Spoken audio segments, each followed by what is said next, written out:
நம்முடைய தாய் தந்தையாகிய கடவுளாலும் நம் ஆண்டவர் இயேசு கிறிஸ்துவினாலும் நம் அனைவருக்கும் அருளும் அமைதியும் உண்டாயிருப்பனவாக. ஆமேன். கண்களை மூடி ஆண்டவரை நோக்கி வேண்டிக் கொள்வோம். படைப்பனைத்திற்கும் ஆண்டவராயிருக்கிற எங்கள் அன்பின் நல்ல கடவுளே, இந்த அருமையான புதிய மாதத்தின் முதல் நாள் கால வேளையிலே உம்முடைய திருமுன்னிலையிலே நாங்கள் வந்து உம்மை தொழுது கொள்ளவும், உம்முடைய திருவார்த்தைகளை நாங்கள் வாக்குறுதியாய் பெற்றுக்கொள்ளவும், ஆண்டவர் இந்த நாளிலே நீர் எங்களுக்கு பாராட்டியிருக்கிற தயவுக்காக இரக்கங்களுக்காக உம்மை நன்றியோடு துதிக்கிறோம். இப்பொழுது நாங்கள் படித்து சிந்திக்க இருக்கின்ற வார்த்தை ஆண்டவரே எங்களுக்கு ஆசீர்வாதமாகவும், விசுவாசத்திலே பற்றுறுதி வாழ்விலே நாங்கள் பலப்படவும், எங்களுடைய வாழ்வை நாங்கள் சீர்தூக்கி பார்த்து உம்முடைய திருவுளத்திற்கு ஏற்ப நடந்து வரவும், உம்முடைய வார்த்தைகளால் உம்முடைய தூய ஆவியான் வழியாக எங்களை ஆற்றுப்படுத்தி வழிநடத்தி காத்து கொள்கிறார்கள். இயேசுவின் மூலம் வேண்டுதல் செய்கிறோம் அன்பின் நல்ல கடவுளே. ஆமேன். கிறிஸ்துவுக்குள் அன்பான இறை மக்களே, சகோதர சகோதரிகளே, இந்த புதிய மாதத்தின் முதல் நாள் காலவேளையிலே உங்கள் அனைவரையும் வாழ்த்துவதிலே மிகுந்த மகிழ்வடைகிறேன். கடவுளுடைய பெரிதான அருளும் ஆசீர்வாதமும் உங்களை நிறைத்து காக்க வேண்டும் என்று கடவுளின் பெயராலே வாழ்த்துகின்றேன். மாத தொடக்க நாளாகிய இந்த நாளிலே படித்து சிந்திக்கும்படியாக தெரிந்து கொண்ட திருவசனம் ஓசேயா இறைவாக்கினர் நூல் 2ஆம் பிரிவு 18ஆம் திருவசனம். அந்நாளில் காட்டு விலங்குகளோடும் வானத்து பறவைகளோடும் நிலத்தில் ஊர்வனவற்றோடும் அவர்களுக்காக நான் ஓர் உடன்படிக்கை செய்வேன். வில்லையும் வாளையும் போரையும் நாட்டினின்று அகற்றிவிடுவேன். அச்சமின்றி அவர்கள் படுத்திருக்க செய்வேன் என்பதே. கிறிஸ்துவுக்குள் அன்பான சகோதர சகோதரிகளே, நாம் இப்பொழுது படிக்க கேட்ட இந்த திருவசனம் மெசியாவினுடைய ஆளுகையை குறித்து சொல்லுகின்ற ஒரு இறைவாக்கு செய்தியாக அமைந்திருக்கிறது. ஆண்டவர் இயேசு மெசியா அரசராக அவருடைய 2ஆம் வருகையிலே வருகின்ற போது அவருடைய ஆளுகை எப்படி இருக்கும் என்பதை குறித்து இந்த திருவசனம் சொல்லுகிறதை நாம் விளங்கிக் கொள்ள முடியும். ஒருவேளை யூத மரபிலே மெசியாவினுடைய வருகை என்பது சொல்லப்பட்டிருக்கும். கிறிஸ்தவ புரிதலோடு நாம் இணைத்து பார்க்கின்ற போது ஆண்டவர் இயேசுவே மெசியாவாக இருக்கிறார். அவர் இந்த உலகத்திலே போர்களை ஓய செய்து அமைதி நிலைநாட்டுகின்ற ஆண்டவராய் இருக்கிறார். அப்படிப்பட்ட ஆண்டவராகவே வருகிறார் என்பதைத்தான் இந்த திருவசனமும் நமக்கு நினைவுபடுத்துகின்றது. படைப்பனைத்திற்குமான திருப்பணியோடு நாம் இதை இணைத்து பார்க்கின்ற போது கடவுளாகிய ஆண்டவர் தாம் படைத்த அனைத்து படைப்புகளோடும் உடன்படிக்கை செய்து கொள்ளுகின்ற ஆண்டவராக இருக்கிறார். நோவாவின் காலத்திலே படைப்புகளை மனிதனுடைய பாவங்களை முன்னிட்டு ஆண்டவர் அங்கே அழிக்கின்றார். அப்படி அழித்து போடுகின்ற நிலையிலே மீண்டும் ஒரு அழிவை நான் இப்படிப்பட்ட ஒரு பேரழிவை கொண்டு வருவதில்லை என்று சொல்லி மனிதரோடும் படைப்புகளோடும் ஆண்டவர் உடன்படிக்கை செய்கின்றார். அந்த உடன்படிக்கையின் அடையாளமாக வில்லை வளைத்து, வானவில்லை வளைத்து அங்கே படைப்புகளோடு கடவுள் உடன்படிக்கை செய்து கொள்ளுகின்றார். ஒரு வில்லை உருவாக்கி படைப்புகளோடு உடன்படிக்கை செய்து கொள்ளுகின்ற ஆண்டவர் எல்லா நிறங்களும் சமமான நிலையிலே இருக்கின்ற போதுதான் அங்கே அந்த வானவில் அழகானதாக இருக்கிறது.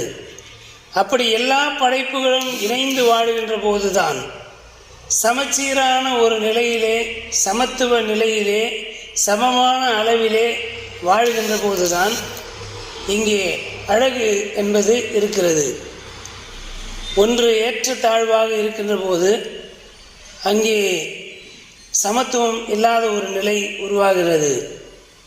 மனிதருக்குள்ளே இருக்கின்ற பிரிவினைகள், இன ரீதியான பிரிவினைகள், சாதி ரீதியான பிரிவினைகள், சமய ரீதியான காழ்ப்புணர்ச்சிகள், இப்படியாக இந்த மனுக்குலம் பிரிந்து கிடக்கின்ற போது இந்த மனுக்குலமானது மீட்கப்பட வேண்டும், இந்த மனுக்குலம் பாதுகாக்கப்பட வேண்டும். அதற்கு முற்காலங்களிலே கடவுள் மனிதருடைய பாவங்களை முன்னிட்டு அவர்களை அழிக்கின்ற போது பஞ்சம், பட்டினி, கொள்ளை நோய், இயற்கை பேரழிவுகள், பூமி அதிர்ச்சிகள், ஆழி பேரலைகள் என்று பல்வேறு நிலைகளிலே இந்த சீர்கெட்ட மானுடத்தை அழித்து போட்டு அதே வேளையிலே மானுடத்தின் மீது கொண்டிருக்கின்ற பேரன்பினாலே அதை பாதுகாக்கும்படிக்கு கடவுளாகிய ஆண்டவர் மீண்டும் மீண்டும் ஒவ்வொரு காலகட்டங்களிலும் மனம் திரும்புதலுக்குள்ளாக மக்களை வழிநடத்தி மனம் திரும்புகின்ற மக்களோடு ஒப்புரவாகுதலின் அடையாளமாக உடன்படிக்கை செய்து கொள்ளுகின்ற ஆண்டவராய் இருக்கிறார். இங்கே மனுக்குலத்தை முன்னிட்டு படைப்புகளோடு கடவுளாகிய ஆண்டவர் ஒரு உடன்படிக்கை செய்கிறார். அந்நாளில் காட்டு விலங்குகளோடும் வானத்து பறவைகளோடும் நிலத்தில் ஊர்வனவற்றோடும் அவர்களுக்காக நான் ஓர் உடன்படிக்கை செய்வேன். இந்த உடன்படிக்கை என்பது முதல் உடன்படிக்கை திருமறையிலே இருந்து பார்க்கின்ற போது இஸ்ரேல் மக்களோடு மெசியாவினுடைய ஆளுகையிலே கடவுள் செய்து கொள்ளுகின்ற உடன்படிக்கை என்பது யூத பார்வை. ஆனால் கிறிஸ்தவ பார்வையிலே நின்று நாம் பார்க்கின்ற போது இஸ்ரேல் என்பதற்கு யோவான் ஒரு மறு விளக்கத்தை தருகிறார். புதிய இஸ்ரேல் என்பது சாதி, இனம், நாடு, மொழி என்கின்ற பாகுபாடுகளை களைந்து கிறிஸ்துவின் மீது, கடவுளின் மீது நம்பிக்கை கொள்ளுகின்ற ஒரு கூட்டம். அது பெரும் கூட்டம். அது எல்லா மக்களினங்களையும் உள்ளடக்கியது. பாகுபாடற்ற ஒரு சமூகமாக இருக்கின்றது. ஒருங்கிணைந்த ஒரு கூட்டமைப்பாக, ஒருங்கிணைந்த மக்களினங்களின் கூட்டமைப்பாக இருப்பதுதான் புதிய இஸ்ரேல். ஆகவே அவர்களுக்காக நான் ஒரு உடன்படிக்கை செய்வேன் என்பது வெறுமனே உடல் ரீதியாக ஆபிரகாமின் வழிமரபு என்று சொல்லப்படுகின்ற இஸ்ரேல் மக்களோடு அல்ல, கிறிஸ்து இயேசுவின் மீது கொள்ளுகின்ற பற்றுறுதியின் வழியாக கடவுளுடைய பிள்ளைகளாய் இருக்கின்ற அனைத்து மக்களோடும் அனைத்து மக்களுக்காகவும் செய்யப்படுகின்ற உடன்படிக்கையாக இந்த உடன்படிக்கை அமைந்திருக்கிறது. ஆகவே முழு மானுடத்தை உள்ளடக்கிய ஒரு உடன்படிக்கையின் செய்தியாக இந்த பகுதி அமைந்திருக்கிறது. காட்டு விலங்குகளோடும் வானத்து பறவைகளோடும் நிலத்தில் ஊர்வனவற்றோடும் அவர்களுக்காக நான் ஓர் உடன்படிக்கை செய்வேன் என்று சொல்லுகின்ற போது கடவுளாகிய ஆண்டவர் படைப்புகள் மனிதர் இனத்திற்கு எதிராக இராதபடிக்கு அங்கே ஒரு உடன்படிக்கை செய்கிறார். படைப்புகளும் மானுடமும் இணைந்து வாழ வேண்டும் என்பதே கடவுளுடைய நோக்கமாக, படைப்பின் நோக்கமாக இருக்கிறது. ஆகவே படைப்பனைத்திற்குமான திருப்பணி என்கின்ற பார்வையோடு இந்த வாக்குறுதியை நாம் சிந்திக்கின்ற போது படைப்புகளும் மனிதரும் இணைந்து வாழ்கின்ற ஒரு ஒப்புரவாகுதலின் வாழ்க்கையை ஆண்டவர் இங்கே முன்னிறுத்துகின்றார். அதற்காக படைப்புகளோடு உடன்படிக்கை செய்து கொள்கிறார். மனித இனத்தினுடைய பிரதிநிதியாக மேசியா இருக்கிறார் என்பதை இந்த வாக்குறுதி நமக்கு நினைவுபடுத்துகின்றது. இப்படிப்பட்ட சூழலிலே படைப்புகளாலே மானுடத்திற்கு எந்த ஆபத்தும் இல்லாதபடிக்கு உடன்படிக்கை செய்கின்ற ஆண்டவர் மானுடத்திற்கு ஒரு எச்சரிக்கையையும் ஒரு வழிகாட்டுதலையும் சொல்லுகின்றார், அறிவுறுத்துகின்றார், வெளிப்படுத்துகின்றார். அது என்னவென்றால், வில்லையும் வாளையும் போரையும் நாட்டினின்று அகற்றிவிடுவேன். அங்கே படைப்பனைத்தோடும் ஒப்புரவாகுதலின் அடையாளமாக ஒரு வில்லை வளைத்த ஆண்டவர் அங்கே அமைதி நிலைநாட்டுவதற்கான அடையாளமாக வானவில்லை வளைக்கிறார். இங்கே மானுடத்திற்கு இடையிலே இருக்கின்ற காழ்ப்புணர்ச்சிகள், நாடு, மொழி, இனம், சாதி என்கின்ற பாகுபாடுகளின் வழியாக பிரிந்து கிடக்கின்ற இந்த மானுடத்தை ஒன்று சேர்ப்பதற்காக போர்களை ஓயச் செய்கின்ற ஆண்டவராய் இந்த இடத்திலே கடவுள் தம்மை முன்னிறுத்துகின்றார். மேசியாவின் ஆளுகை என்பது வில்லினாலோ அம்புகளினாலோ பட்டயத்தினாலோ வருகின்ற ஒரு அமைதி அல்ல. ஆகவேதான் வில்லை ஒடித்து ஈட்டியை முறித்து தேர்களை நெருப்பினால் சுட்டெரித்து போடுகின்ற ஆண்டவர் என்று சொல்லி திருப்பாடல் 46 பார்க்கின்ற அந்த சூழலை போலவே இந்த இடத்திலே வில்லையும் வாளையும் போரையும் நாட்டினின்று அகற்றிவிடுவேன். இது ஒரு குறிப்பிட்ட நாடு அல்ல, கடவுள் அரசாளுகின்ற நாடு, மேசியா ஆளுகை செய்கின்ற நாடு. ஆகவே இது எல்லா நாடுகளையும் உள்ளடக்குகின்ற ஒரு நாடு. எரட்ஸ் என்று சொல்லப்படுகின்ற எபிரேய சொல்லுக்கு லேண்ட் நிலம் என்பது பொருள், கண்ட்ரி நாடு என்பது பொருள், ஒரு மாநிலம் ஒரு பெரிய நிலப்பரப்பு என்பது பொருள், முழு நிலப்பரப்பு எர்த் மண்ணுலகம் என்பது அதனுடைய பொருள். ஆகவே எரட்ஸ் என்கின்ற எபிரேய சொல்லினுடைய பொருள் பூமி, மண்ணுலகம், நாடு, மாநிலம், பெரிய நிலப்பரப்பு, மாகாணம் என்கின்ற இந்த புரிதல்களை எல்லாம் உள்ளடக்குகின்ற ஒரு ஒற்றை சொல்தான் எரட்ஸ். ஆகவே நாட்டினின்று அகற்றிவிடுவேன் என்று சொல்லுகின்ற போது இந்த மண்ணுலகத்தினின்று என்று புரிந்து கொள்வது ஒரு முழுமையான புரிதலாக இருக்கும். ஆகவே கடவுளாகிய ஆண்டவர் மெசியாவினுடைய ஆளுகையிலே வில்லையும் வாளையும் போரையும் இந்த மண்ணுலகத்திலிருந்து அகற்றி போட்டு அச்சமின்றி அனைவரும் படுத்து உறங்குகின்ற ஒரு அமைதி நிறைந்த ஒரு சூழலை, அமைதி நிறைந்ததாக இந்த மண்ணுலகை ஆண்டவர் மீட்டுருவாக்கம் செய்கிறார், மீட்டுக் கொள்ளுகிறார் என்கின்ற சிந்தனையைத்தான் இங்கே ஒசேயா இறைவாக்கினர் மூலமாக நாம் பெற்றுக்கொள்கிறோம். ஆகவே எனக்கு அருமையான சகோதர சகோதரிகளே, நாம் இந்த நாளிலே, இந்த புதிய மாதத்தின் முதல் நாளிலே ஆண்டவருடைய வார்த்தையை சிந்திக்கின்ற நாம், இது அமைதிக்கான ஒரு வாக்குறுதியாக இருக்கின்றது, ஒப்புரவாகுதலின் வாக்குறுதியாக இருக்கிறது, கடவுளாகிய ஆண்டவர் நம்முடன் செய்து கொள்ளுகின்ற புது உடன்படிக்கையின் வாக்குத்தத்தமாக வாக்குறுதியாக இருக்கிறது. இதற்கு நாம் என்ன செய்ய வேண்டும் என்று பார்க்கின்ற போது படைப்பனைத்தோடும் இணைந்து வாழ்கின்ற படைப்புகளை பாதுகாத்து வாழ்கின்ற மனிதர்களாக இருப்பதற்கு நாம் அழைக்கப்படுகின்றோம். சக மனிதருக்கு எதிராக நாம் சாதி, மொழி, இனம், வர்க்கம் என்ற பாகுபாடுகள் இன்றி கடவுள் ஒருவரே, அந்த ஒரே கடவுளுடைய பிள்ளைகளாக நாம் இருக்கிறோம் என்கின்ற அந்த புரிதலோடு நம்மை நாம் ஆண்டவருக்கு ஒப்புவித்தவர்களாக கிறிஸ்துவின் மனநிலையோடு அமைதி நிலைநாட்டும் பணியாளர்களாக நாம் இந்த உலகத்திலே வாழ்வதற்கு அழைக்கப்படுகிறோம்.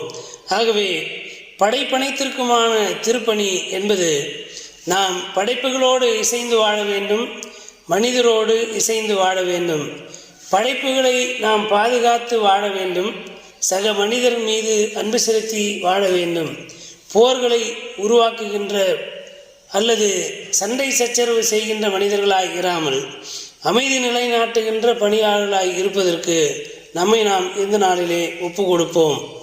சிறப்பாக இந்த நாளிலே, இந்த 2024ஆம் ஆண்டிலே நம்முடைய பிள்ளைகள் 12ஆம் வகுப்பு தேர்வு எழுத இருக்கின்றார்கள். இந்த நாளிலே தேர்வு எழுத செல்லுகின்ற பிள்ளைகளுக்கு உள்ளத்திலே அமைதியும் கடவுளுடைய ஞானமும் அருளும் ஆற்றலும் நிறைந்து பெருகிட பிள்ளைகளுக்காக வேண்டிக் கொள்வதற்கு இந்த நாளிலே அழைக்கப்படுகிறோம்.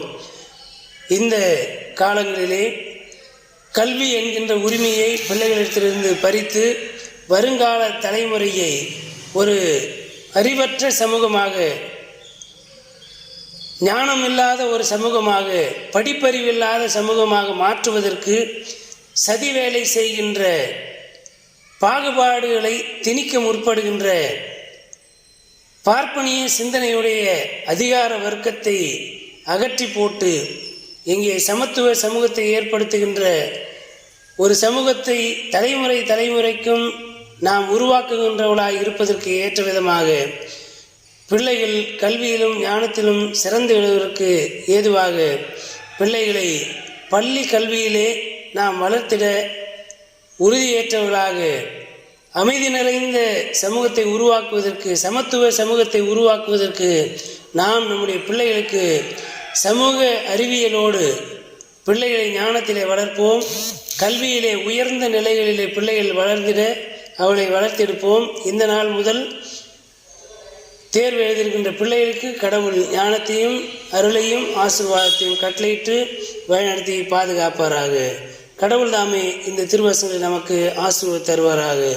கண்களை மூடி ஆண்டவரை நோக்கி வேண்டிக் கொள்வோம்.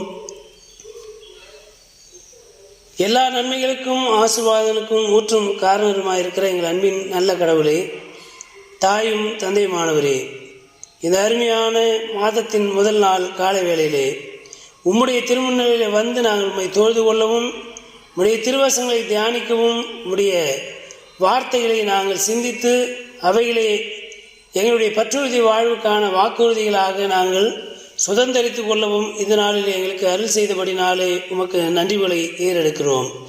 சிறப்பாய் இந்த நாளிலே 12ஆம் வகுப்பு தேர்வு எழுதியிருக்கின்ற எங்களுடைய அருமையான பிள்ளைகள், ஆண்டவரே, இந்த நாடு முழுவதிலும் இருக்கின்ற அனைத்து பிள்ளைகளையும் உம்முடைய கருத்திற்குள்ளாக ஒப்புவிக்கிறோம். பிள்ளைகள் இந்த ஆண்டு முழுவதும், இந்த 12 ஆண்டுகள் கல்வியிலே அவர்கள் வளர்ந்து வந்திருக்கிறார்கள். இந்த 12ஆம் வகுப்பிலே அவர்கள் இந்த ஓராண்டு முழுவதும் படித்த பாடங்கள் ஆண்டவரே அவருடைய நினைவிலே நிற்கவும், கேட்கப்படுகின்ற கேள்விகளுக்கு ஞானமாய் பதிலளிக்கவும், கடவுளுடைய ஆவியானுடைய வல்லமை பிள்ளைகளை நிறைத்தள்ள வேண்டுமா இடத்திலே மன்றாடுகிறோம்.